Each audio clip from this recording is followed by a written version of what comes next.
So I have a speed talk. I'm going to just go through my slides fairly quickly in the interest of time. There's a break afterwards. The conference organizers asked me to talk about the future of robotics. And since robotics in this day and age is a very, very broad and interdisciplinary field, I chose to actually focus on a specific application of robotics, which is healthcare. And by the way, I'm a roboticist, so I spend a lot more time with machines than I do with humans, for good or for bad. I'm going to talk about the applications of robotics on healthcare because health is extremely personal to us. And that is why you don't pay your TV repairman more money than you pay your heart surgeon, right? So, neurologic disease, specifically these are diseases or injuries that occur to the brain, are a serious problem worldwide. And in fact, if you count all the conflict and terrorism, natural disasters, we had a panel earlier about violent extremism. If you count all these disasters and terrorism, they still don't produce as many casualties as injuries to the brain produce. So the question is, what can machines do about this? So this is a chart that shows how brain disability affects different countries and different continents, and what are the different governments doing in terms of health expenditure on the disability due to brain. And the blue color, if you can see, and the red color are all the countries in Asia and Africa. And what this really tells us is that a majority of countries in Africa and many in Asia are doing nothing when somebody, for example, has a stroke. They just go home and are on using crutches and canes for the rest of their lives. We have to do better. We cannot rely on the governments. We as engineers have to do better in coming up with some effective technologies to rehabilitate people who have an injury to the brain. So this gives you the healthcare burden. If you look at India and Africa alone, we have so many strokes every year. Even the United States, a developed country, has 800,000 new strokes per year. Just to put that in perspective, 800,000 new strokes per year corresponds to one stroke every 40 seconds in the US. Obviously, that incidence is higher in Africa and in India. And guess what? These numbers will keep growing because of better medicines. People are living longer. And one thing some of you may or may not know is that when people live longer, the incidence or the probability of getting a stroke increases twice every 10 years after the age of 65. So this problem will be a massive public health crisis if it's not already. And when you have a stroke, doesn't matter whether you're from a developed country or a developing country, you have a lot of difficulty in sustaining your activities of daily life. That includes walking, bathing, you name it. So here you are, up until a few days ago, you were a normal, healthy person, and you had a stroke, and today, you can't do any of these activities. So clearly, it is Clearly, it's a devastating problem because guess what? If you have trouble walking, for example, after stroke, which you typically do, you also end up falling. When you end up falling, you end up having a lot more fractures, and the cycle goes on. And not all disabilities are physical that come from a neurologic injury such as stroke. Many of them are cognitive. When people are not able to perform these activities of daily life, they undergo serious depression. So mental health gets affected as well. So here is a stroke survivor. And always keep the human factor in mind that these true stroke survivors, until yesterday, if you will, were normal functioning individuals. But today, they have to use a cane. They need the support of a physiotherapist or a physical therapist. They are hardly able to walk, and they are able to not balance themselves. It's a boatload of problems. So the question is, what can we do? This is what goes on in a physical therapy clinic in the United States, and I'm sure in the rest of the world. As you can see, it is extremely labor intensive. You have 3 physical therapists dedicated to one patient moving their legs like an automated machine. This process can clearly be improved upon and definitely can be made more effective. Another thing to note is when a patient gets out of this intervention or treatment, comes out of the physical therapy clinic, studies have shown, clinical evidence shows that they don't get any better. They may get marginally better, but they're still unable to perform the activities of daily life. So, as I said, when patients come out of physical therapy, you know what doctors prescribe to them? Doctors prescribe them this cane. That's the best thing we have today. Patients take this cane with them, cane or canes or crutches, call what you may, and they live with it for the rest of their life. This is 2019, and I did some internet searching and turned into a historian for some time. And back in 3000 BC, the Egyptians were using the same thing. And I thought to myself that I'm an MIT engineer.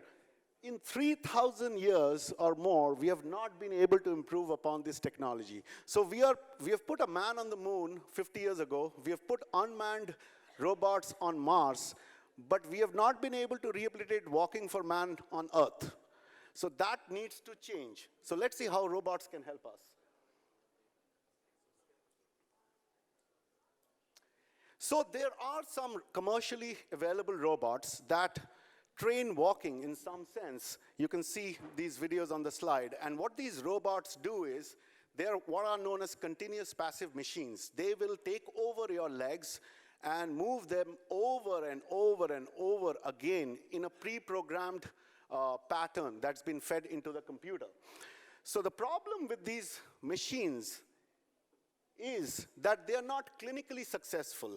The FDA, for example, in the United States says that, no, we don't care about these machines. And the question is why? So we went back to the drawing board at MIT many years ago and started to examine the fundamental reasons why, despite these sophisticated robots in existence, they have not translated into the healthcare sector, into the care of patients. And why is that? The first and foremost reason, I'll give you a headache analogy. So if you think of a headache as stroke and the robot as a headache medicine, that these robots are not proven clinically effective, which means, do you really expect a person suffering a headache to take a medicine that's not going to reduce their headache? Absolutely not. Second, these robots are really, really costly, and I have a separate slide for that. So even if there is a headache medicine that solves your headache, if it's priced at $1,000 per pill, patients will not be able to afford it. And third, these robots are developed by engineers who do not understand how the brain functions. So they do very sophisticated engineering. However, the technology itself is misaligned in how the brain controls walking. So we need to work with neuroscientists, physical therapists, and engineers as a team in the development process itself. So we need to prove efficacy, we need to reduce costs to make it affordable, and we need to promote awareness and have a buy-in from other stakeholders besides engineers to have successful clinical translation. And we need to take that input from the patient and take it back as R&D into further refining the machines along with the physicians. So why has effectiveness been elusive? So I'm going to continue to talk on 3 of these factors: effectiveness, cost, and awareness. Why has it been elusive? So normally the robots that you saw earlier in my talk, they impose motion as shown by the green arrow. The robot imposes motion on the segments of the body or the joints of the body. But no matter what the human wants to do, the robot doesn't care. It doesn't learn from the human. There is no closing of the loop, if you will. So a physical therapist, when they move your body segments, if you try to move on your own, they back off and let you make that movement. Unfortunately, the robots that we have for therapy do not do that. They will impose motion on you no matter what you want to do. Now, there is a very fundamental concept for recovery of the brain. Some of you may have heard it. It's called brain plasticity. How many have heard this term? Okay, good. So brain plasticity is a phenomenon. It's a remarkable ability of the brain to wire itself or rewire itself after the areas of the brain have been destroyed by a disease or an injury.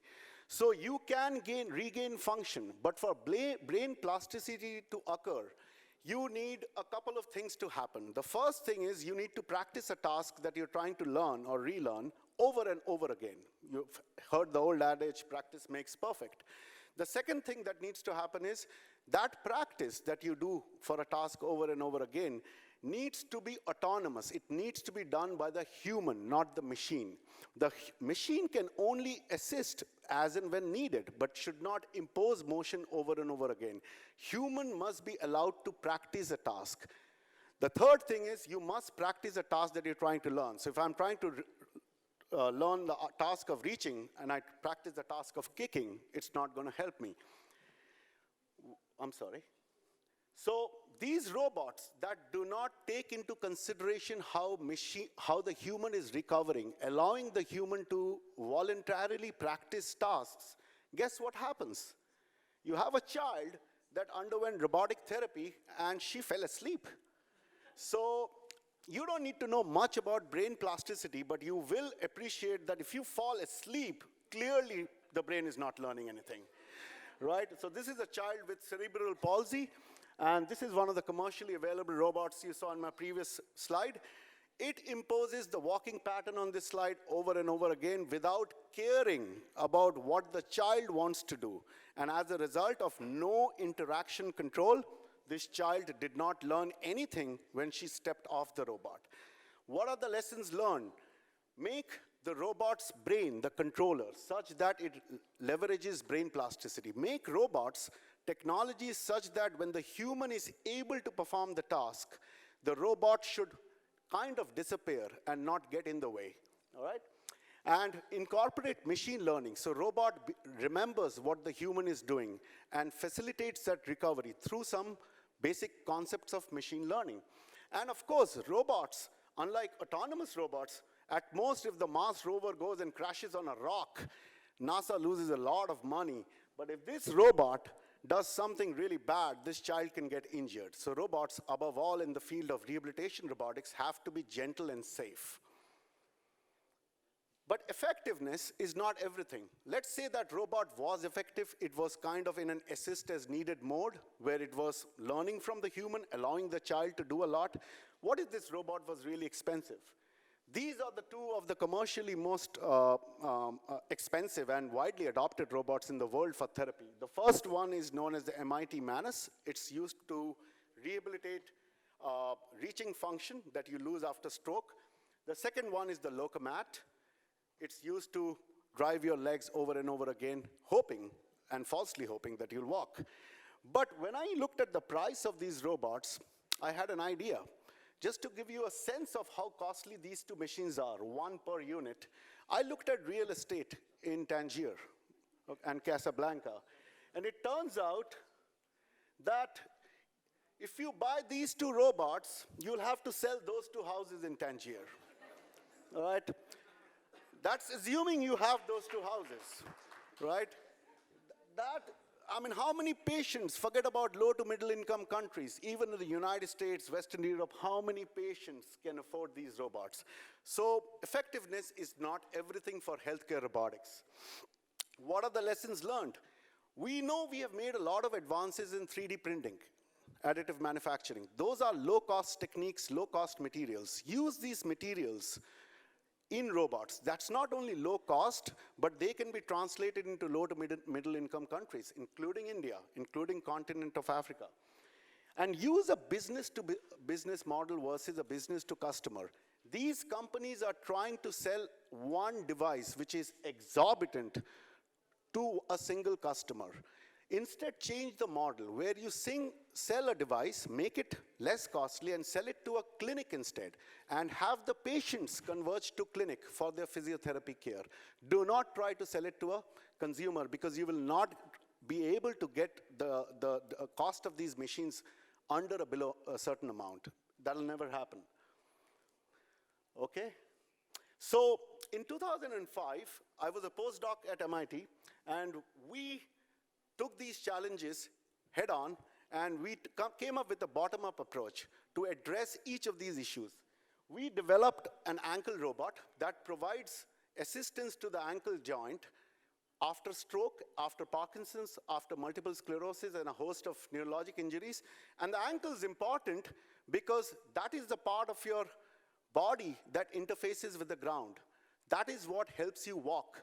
So if, for example, you're unable to lift your foot as you're walking, you will drag your toes and you will trip should you need to step on a curb. So it is the most critical biomechanical joint for walking and balance, and we decided that this robot will specifically target rehabilitation of this joint, hoping that should rehabilitation or therapy occur positively at this joint, it will also improve whole body walking. And what we did was, we listened to the stroke survivors before this was even tested. Some stroke survivors who were seriously impaired could not get out of the wheelchair. We cannot have them put on this robot and walk, even if it provides assistance. They are not capable of walking on their own. So we had them sit in a barber chair, actually, and had them play a video game with their foot. And the whole idea behind it was that the robot, along with the human, is constantly training their voluntary control of their foot. And when they get off that chair or the wheelchair, that better control of your foot will help you walk better. And for patients who were capable of walking, we had them wear the robot on a treadmill and walk for 6 times a week. And let me see if these videos play. Can anybody click on that? No? So it's this stupid Windows. I had it on Mac. All right, moving forward. Then we need to change our model itself, the bench to translation model. Like I mentioned, all these technologies are mostly developed by nerdy engineers. They do not talk to neuroscientists, they do not talk to doctors, they do not talk to physical therapists. They develop these sophisticated technologies and then go and sell it to the marketing team goes and sells it to the clinic. But you do not know if this headache medicine, or this medicine for stroke in this case, actually works. So what are you commercializing? So the old model up until now is that you do fancy engineering all the way from concept to prototyping and bench testing. Then you sell it to PD clinics or individual customers, and essentially they provide clinical services, and then you do randomized controlled trials, hoping that when the clinical trials finish, you get positive results. If you don't, at that stage, you're dead in the water and your technology is finished. So one example is an Israeli company called Rewalk that makes a whole body exoskeleton helping people who have spinal cord injury get up from their chair and walk. And it followed this model, and when its most recent clinical trial results came out, it was found that it is inferior to physical therapy, and guess what happened the next day? The company lost 80% of its share, all right? The model that I follow personally in my development starts with clinical input. You take clinical input from physical therapists, from neurologists, from biomechanists, everybody who's involved in patient care, and you ask them as engineers, what is it that a machine should have? Because they know their patients best. So you get the input from the clinicians, then you do the engineering. And after doing the engineering, you don't still commercialize the technology. Instead, you do clinical trials to collect clinical evidence to show that this device is effective for the disease it is intended to treat. When you do that, at that point, you commercialize and sell it to clinics or individual users. And at that point, you continue to take patient feedback, physical therapy feedback, and refine the device. So evidence is absolute must before commercialization. So another child who fell asleep on a robot, this is a different child, and when she came to my lab, and essentially we put her for 6 weeks, 3 times a week, 1 hour per session, so 18 hours of robotic therapy, walking with the ankle robot, which has machine learning, and the robot was cooperatively working with the human to only give assistance to her when she was unable to walk. When this happened after 8 weeks, this GIF image has been expanded in height, but it's actually that of the child. On the left, you can see how slow the child is walking by dragging her foot. On the right, you can clearly see the speed of walking has increased, and the child is starting to raise the foot, which is good for safety, which is good for the quality of walking. This happened in only 18 hours robotic therapy. So magic can happen with robots in the context of rehabilitation and more broadly healthcare, provided the technology is designed and is aligned with what we know about the brain, and there is equal input from the clinicians who best know their patients. But even after these positive results from our own clinical trials, it's still not the tipping point. I don't think we are there yet. Why? This is the ankle robot being used in my lab on a treadmill. But what do you think is the greatest impediment even now? In our real lives, we don't walk on a treadmill. We walk over ground. So even if you've improved your walking function on a treadmill, doesn't mean that will translate to overground. So the question is, what do you do to make sure that patients in a physical therapy clinic can train with this device over ground, which is the most ecological platform for mobility? Well, what we did in terms of engineering, I'm not going to go into details, is that robot that you saw is connected to a bulky electrical panel of the size of a washing machine. Obviously, you cannot move that around. So we embedded microprocessors, made manufacturing with carbon fiber to drive the cost down, and we made that device battery operated, such that now, I hope this video works, that this gentleman, one of my engineers, is able to portabilize that entire bulky robot into a more concise, lightweight machine and walk over ground. And in the process, we reduce the cost. Now, $140,000, not even many PD clinics in the United States can afford, but $30,000 is a price point that PD clinics will be able to recognize that this robot is effective, has clinical evidence, and perhaps we can make a buying decision in terms of the price point of this robot. So everything has to come together, and you need a long R&D timeline for that. So this is a patient in Argentina, a hospital called Flenny. He was in a wheelchair. He underwent 6 weeks of robotic therapy playing the video game. He was severely impaired after stroke. He then underwent treadmill-assisted walking therapy. Then he improved to an extent where he was able to walk with some overhead harness over ground. And then he's now able to walk, and I would really like this video to play. Can somebody play this video? Just click on it.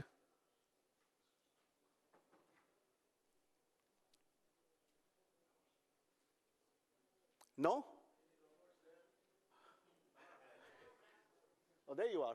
So remember, he came all the way from the wheelchair, one therapeutic modality at the time, and using the same device, and he's gotten up to this point today. Now, that is where, if you do things right in terms of engineering, cost, and a bunch of factors, these devices can make a lot of impact on the human condition. And what you don't see, anecdotally, is as soon as this video was stopped recording, he turned and went up those stairs, and something his physical therapist said that he was not able to do up until that point.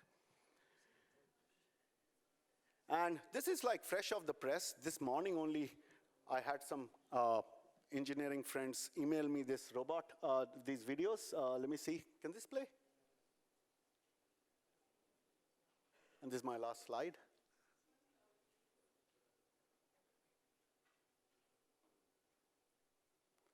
And this is why everybody should buy a Mac. No? Okay.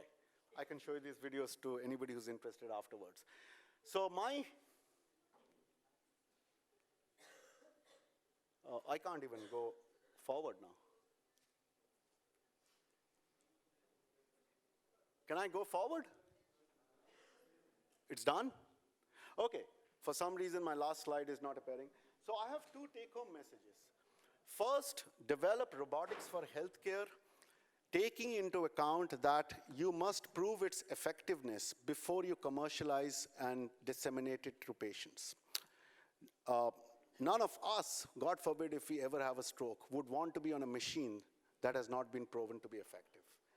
Second thing, what governments need to do is that as we bring the cost of these robots down for commercialization into low to middle income countries, what government needs to do is to get involved early on with startups to be aware of the technologies that are coming into the market. So for example, I'll give you an example. In the United States, the National Institutes for Health, they have a wonderful program called Small Business Initiative. And what that does is, for a startup like my startup here that produces the ankle robot commercially, the government gives you grants anywhere from $250,000 to $5 million, but it does not take any equity. So it's free money for the company. And what does the government get out of it? The technology that gets developed, obviously in the long term, if it's proven effective clinically, for example, through the FDA, it will decrease the public health burden and the healthcare cost in the United States. It will decrease the insurance premiums. It is all towards long-term impact rather than short-term impact. So robots can do very good things. I'll be happy to take any questions.